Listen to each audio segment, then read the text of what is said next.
morning. Today I'm talking about plantar fasciitis. So plantar fascia is a thin connective tissue that supports the arch of the foot.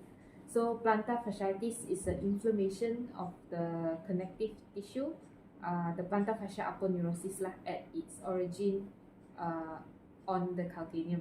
So the etiology or the risk factor is obesity patient with high BMI, or those with repetitive trauma, like a lot of running, jogging, or dancing, that increase the risk of getting plantar fasciitis.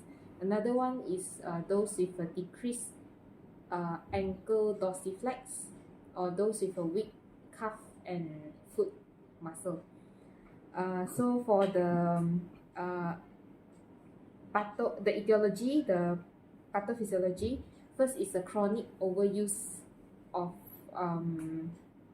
the foot that can cause micro tear over the origin of the plantar fascia.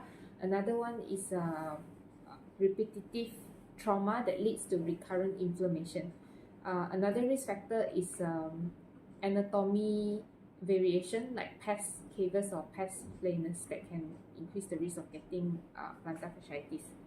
So presentation, symptom-wise, patient will complain of sharp heel pain, especially in the morning, and usually they'll start walking tiptoeing lah, and then the pain will progressively improve upon ambulation. Also, pain worsen at the end of the day after prolonged standing.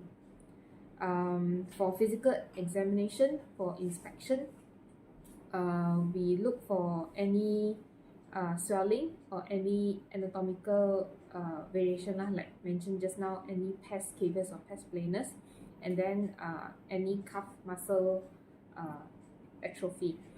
And then for palpation, usually it will be tender over the medial tuberosity of the calcaneum, and then upon dorsiflex of the ankle and the toe, they will have an increased pain upon palpation over the medial tuberosity. And patients usually have limited ankle dorsiflex, so due to a weak Achilles tendon. And then for radiological, usually not needed, but however, if proceed, usually we look for any heel spur upon x-ray. And then for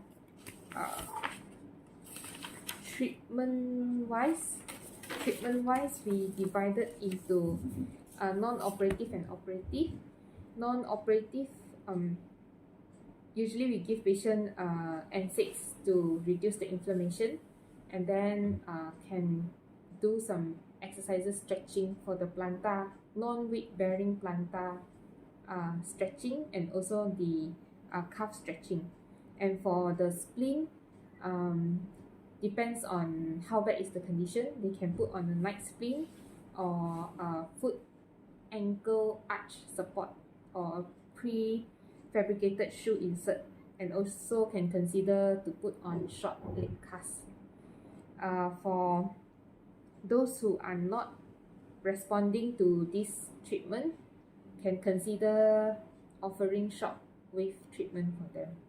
If, let's say, for chronic pain, after trying all this modality is still not improving, and there's involvement of the compression over the nerve, patient might go for surgical treatment. So surgical treatment include plantar fasciotomy or tarsal tunnel decompression, depends on how bad is the condition. So lastly, for the complication part, if left untreated, it can cause it to turn into chronic pain. And then there's a risk of a plantar fascia rupture if not well treated, or risk of rupture also if previously given any corticosteroid injection. And then I think that's all for plantar fasciitis.